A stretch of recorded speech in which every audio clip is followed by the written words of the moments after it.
Sir నమస్కారం sir. నమస్తే.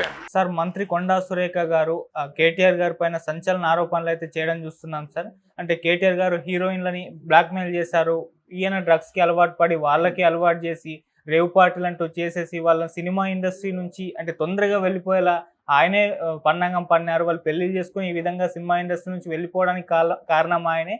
ఆ విధంగా సమంత అండ్ నాగ చైతన్య వీళ్ళిద్దరి విడాకులకు కూడా కారణం ఆయనే అంటూ కొన్ని వ్యాఖ్యలైతే చేయడం చూస్తున్నాం సార్. ఇవి ఇప్పుడు వైరల్ అవుతున్నాయి. దీని ప్రకారంగా మన ప్రకాష్ రాజ్ గారు రియాక్ట్ అయ్యారు.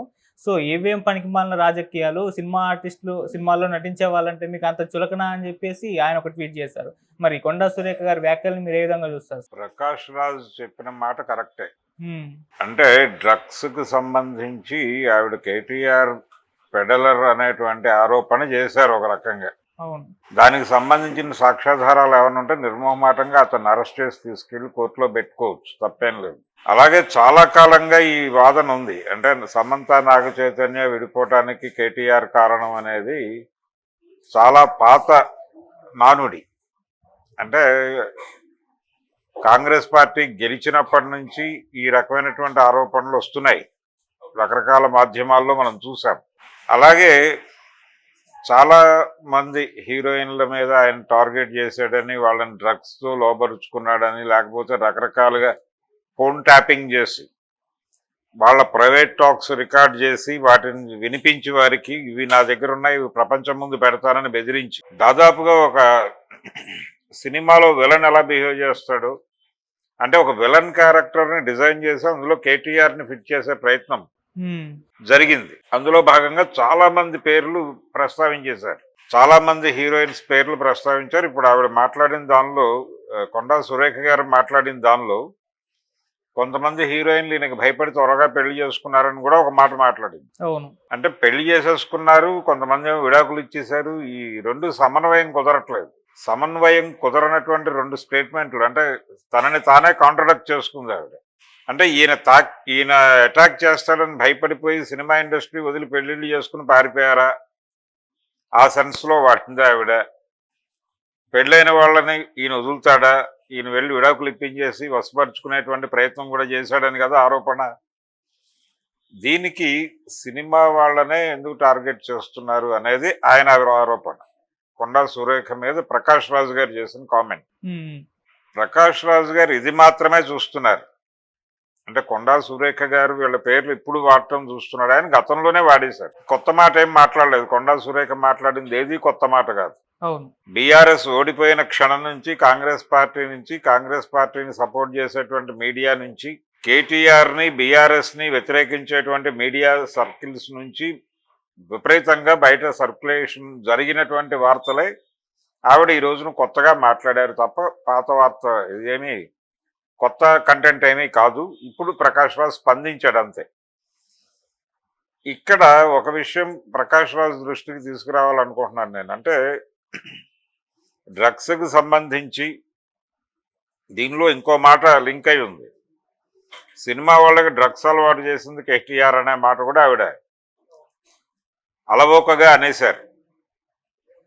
ఇలా ఈ డ్రగ్స్ సినిమా అనేది రెండు లింక్ చేసి మాట్లాడటం అనేది ఒక ప్రోగ్రామ్గా మారిపోయి డ్రగ్స్ అనేది సినిమా వాళ్ళు మాత్రమే కన్జ్యూమ్ చేస్తారు అనే దిశగా ఒక ప్రచారం, ఒక నెరేటివ్ని బిల్డ్ చేసే ప్రయత్నం చాలా కాన్షియస్గా జరుగుతోంది చాలా కాలంగా. ఇది ఇప్పుడు కాదు. డ్రగ్స్ నైజీరియన్స్ అమ్ముతారు, వాటిని సినిమా వాళ్ళు మాత్రమే కన్జ్యూమ్ చేస్తారు అనే రెండు నెరేటివ్స్ని బిల్డ్ చేసి డ్రగ్స్ అమ్మే వాళ్ళందరినీ పక్కకు నెట్టేసి, డ్రగ్స్ కన్జ్యూమ్ చేసే వాళ్ళందరినీ పక్కకు నెట్టేసి వీళ్ళని మాత్రమే ప్రముఖంగా చూపించే కుట్ర దాగి ఉంది దీని వెనకాల.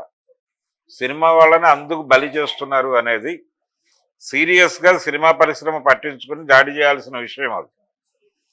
దాన్ని ప్రకాష్ రాజ్ ఆ ఏరియాలో అడ్రస్ చేసి మాట్లాడితే బాగుంటుంది.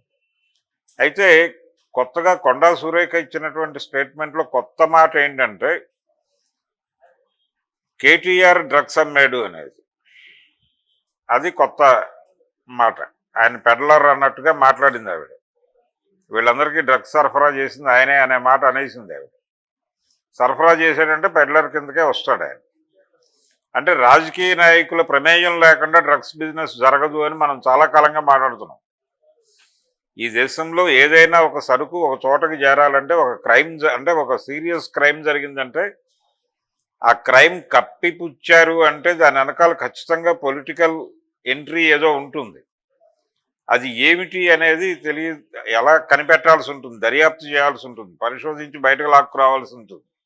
కానీ చాలా సీరియస్ క్రైమ్స్లో పొలిటికల్ ఇన్వాల్వ్మెంట్ ఉంటుంది, పొలిటీషియన్స్ ఇన్వాల్వ్మెంట్ ఖచ్చితంగా ఉంటుంది. ఇప్పుడు ఏదో ఒక ఎయిర్పోర్ట్లోనో లేకపోతే మరొక చోట డ్రగ్స్ దొరికాయనే వార్తలు మనం చూస్తూ ఉంటాం తరచు. అలా కాకుండా కొన్ని కంటైనర్లు ఒక షిప్ యార్డ్లో ఉన్నాయి అనే వార్తలు కూడా చూసాం. అంటే వ్యక్తులు పట్టుకొస్తుంటే ఎయిర్పోర్ట్లో దొరుకుతారు, అది వేరే గొడవ. కంటైనర్లు వచ్చి అక్కడ డంప్ అయిపోయినాయి అనే వార్తలు చూసాం. ఆ తర్వాత ఆ కంటైనర్లు ఏమైపోయినాయో ఎవరికి తెలియదు, దానికి ఫాలో అప్ వార్త ఉండదు.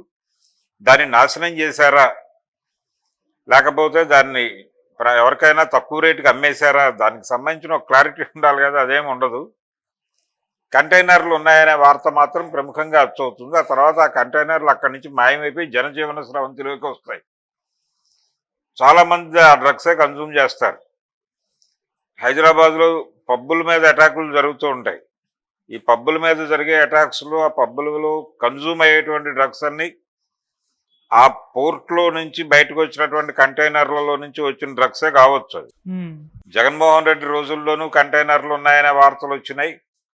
చంద్రబాబు గారు అధికారంలోకి వచ్చిన తర్వాత కూడా కంటైనర్లలో డ్రగ్స్ దిగాయనే వార్తలు వచ్చినాయి.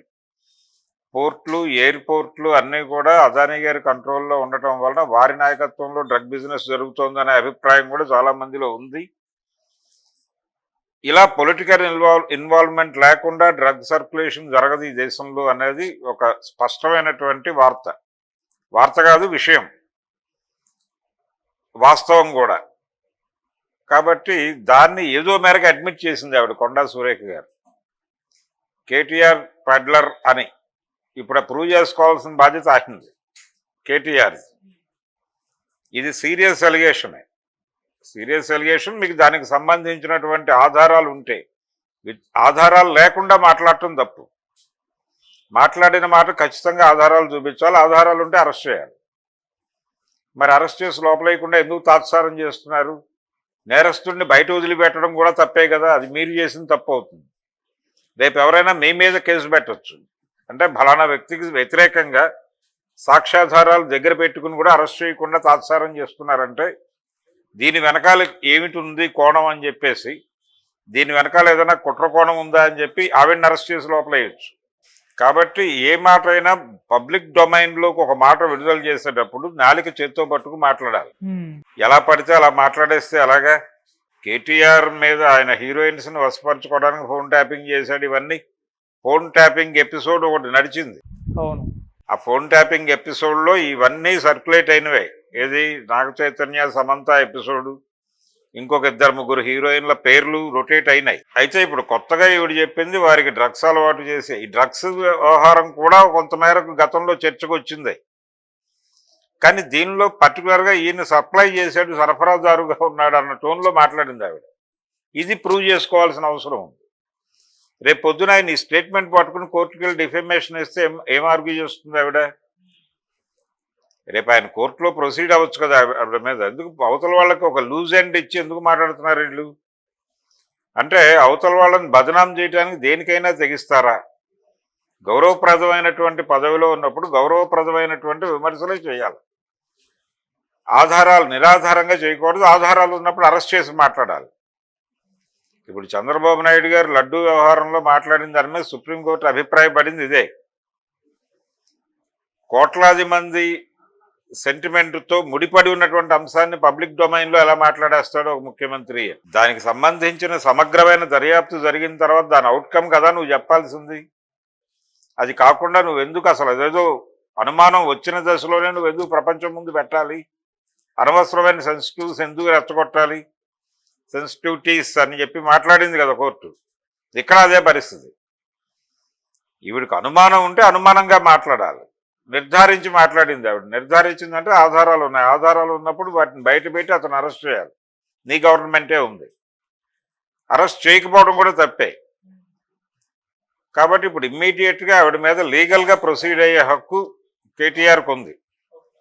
లీగల్గా ప్రొసీడ్ అయితే కోర్టులో అయినా ఆధారాలు సమర్పించుకోవాల్సిన బాధ్యత ఆవిడకు ఉంటుంది. ప్రకాష్ రాజ్ ఇంకొంచెం డెప్త్కి వెళ్ళి, అంటే సినిమా వాళ్ళ పేర్లు ఇష్టం వచ్చినట్టు విశృంఖలంగా అది ఇష్టానుసారం వాడేస్తున్నారు అనేది విమర్శ కరెక్టే. అయితే ఈ విమర్శను ఎక్స్టెండ్ చేస్తూ ప్రతి చోట ఇదే జరుగుతోంది అనేది కూడా మాట్లాడాలి ఆయన. ఒక ప్రొడ్యూసర్ ఎవరో డ్రగ్స్ సరఫరా చేస్తున్నారనే ఎవరో ఒక ప్రొడ్యూసర్ని అరెస్ట్ చేసినప్పుడు అతను ఫోన్ కాల్ డేటాలో ఉన్న పేర్లన్నీ టీవీ ఛానల్స్కి మీడియాకి లీక్ చేశారు. అందులో కొంతమంది ఫిమేల్ ఆర్టిస్టులు కూడా ఉన్నారు. వాళ్ళు ఏదో వేషాల కోసం ఫోన్ చేసి ఉండొచ్చు, గతంలో ఆయన సినిమాల్లో నటించి డబ్బులు రాక ఫోన్ చేసి ఉండొచ్చు, లేదు ఇంకేదైనా పని మీద ఫోన్ చేసి ఉండొచ్చు. డ్రగ్స్ కోసమే ఫోన్ చేశారని వీళ్ళకి ఎలా తెలుసు? కాల్ రికార్డింగ్స్ లేవు కదా, కాల్ డేటాని రిలీజ్ చేశారు. దాంతో వాళ్ళందరి పేర్లు ఒక్కసారి సర్క్యులేషన్లోకి ఎలా వస్తాయి? వాళ్ళందరూ డ్రగ్ కన్జ్యూమర్లుగా బయటకు వస్తారు. అలా వాళ్ళ జీవితాలను రోడ్డు మీద చేసే రైట్ ఎవరిచ్చాడు? అంటే వాళ్ళు మాట్లాడరు, ఇబ్బంది అవుతుంది, సర్లే వాళ్ళు ఇక్కడతో అయిపోతుంది అనుకుని చేస్తున్నారా? ఈ అంటే ఇష్టానుసారం చేయటం వెనకాల వాళ్ళకు ఉన్నటువంటి ధైర్యం ఏమిటి? కొండా సురేఖ గారు అలా మాట్లాడటం వెనకాల ఉన్న ధైర్యం ఏమిటి? ఇలా సినిమా వాళ్ళ కాల్ డేటాని రోడ్డు మీదకి వేసేటువంటి ఇదేమిటి? ఆ నైజం ఏమిటి? దాని వెనకాల వాళ్ళని నడిపిస్తున్నటువంటి మోటో ఏమిటి అనే దాని మీద కొంచెం సీరియస్గానే ఇండస్ట్రీ దృష్టి పెట్టి మాట్లాడాల్సిన అవసరం ఉంది. ఎలాగో ఒక అడుగు ముందుకేసి కొండా సురేఖ గారి కామెంట్స్ మీద మాట్లాడాడు కాబట్టి ప్రకాష్ రాజ్ గారు దీన్ని కూడా భుజానేసుకుని, ఎందుకు డ్రగ్స్ అనగానే సినిమా ఇండస్ట్రీ వైపు మాత్రమే రాడారులు తిప్పుతారు, ప్రపంచంలో ఎక్కడెక్కడ లేవు డ్రగ్స్, ఎవరెవరు వాడలేదు, టెన్షన్లో ఉన్నటువంటి పొలిటీషియన్స్ వాడటం లేదా, లేకపోతే సెక్రటేరియట్ ఉద్యోగులు వాడటం లేదా, ఎవరు వాడటం లేదు, ఆ ఏరియాలో ఎప్పుడు ప్రముఖంగా ఎందుకు చూపించరు? జన్మని ఫిలిం నగర్కి వస్తారు, ఫిలిం సెలబ్రిటీస్ని రోడ్డు మీద చేస్తారు, ఎందుకు చేస్తున్నారు ఇదంతా అనేది ఫిలిం కమ్యూనిటీకి చెందినటువంటి వ్యక్తిగా, సినిమా కుటుంబానికి చెందినటువంటి వ్యక్తిగా ఆయన క్వశ్చన్ చేయాల్సినటువంటి అవసరం ఉంది. సో ఈ దాడిని ఇంకొంచెం ఎక్స్టెండ్ చేసి ఈ డ్రగ్స్ విషయంలో సినిమా వాళ్ళని టార్గెట్ చేస్తూ ఎటువంటి ఆధారాలు లేకుండా స్వీపింగ్ కామెంట్స్ చేయటాన్ని మీద కూడా కేంద్రీకరించి అటాక్ చేయాల్సినటువంటి అవసరం అయితే ప్రకాష్ రాజ్కు ఉంది. ఒక అడుగు ముందుకు వేశాడు కాబట్టి ఈ అడుగు కూడా వేస్తే బాగుంటుంది అనేది అడ్వైజ్.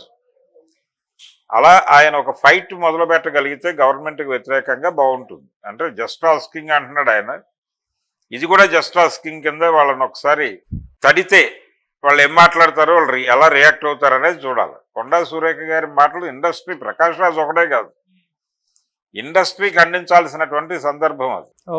ఏంటిలా విశృంఖలంగా ఇష్టం వచ్చినట్టు మాట్లాడేస్తున్నారు? ఇక్కడ వ్యక్తుల ప్రైవసీకి సంబంధించిన గొడవ ఇది. ఎందుకు మా పేర్లు లేకుండా మీరు మాట్లాడలేరా? లేకపోతే అది ఎందుకు? అంటే సెన్సేషన్ క్రియేట్ చేయడం కోసమా? కొత్తగా ఏం సెన్సేషన్ క్రియేట్ చేస్తారు? ఇవన్నీ పాత విషయాలు. గతంలో మాట్లాడినప్పుడే వ్యతిరేకత వచ్చింది. ఆ వ్యతిరేకత వచ్చిందనే విషయం కూడా ఆవిడకి తెలియకుండా మళ్ళీ ఒకసారి పాత పేపర్లు తీసి కొత్తగా చదివినట్టుగా మాట్లాడితే ఎలాగా? కాబట్టి కొండా సురేఖ గారి మాటలని సీరియస్గా ఇండస్ట్రీ ఖండించకపోతే ఇది అవకాశంగా తీసుకుని, చులకనగా తీసుకుని, ఒక వెసులుబాటుగా తీసుకుని ఇంకొంచెం రెచ్చిపోయి మాట్లాడేటువంటి ప్రమాదంలోకి వెళ్తారు. అంటే ఇండస్ట్రీ పీపుల్ ప్రైవసీని, వాళ్ళ ప్రైవేట్ స్పేస్ని వీధిలోకి లాగడానికి ఏమాత్రం సంకోచించరు రాజకీయ నాయకులు అనేది అర్థం చేసుకోవాలి. Thank you so much sir. Thank you.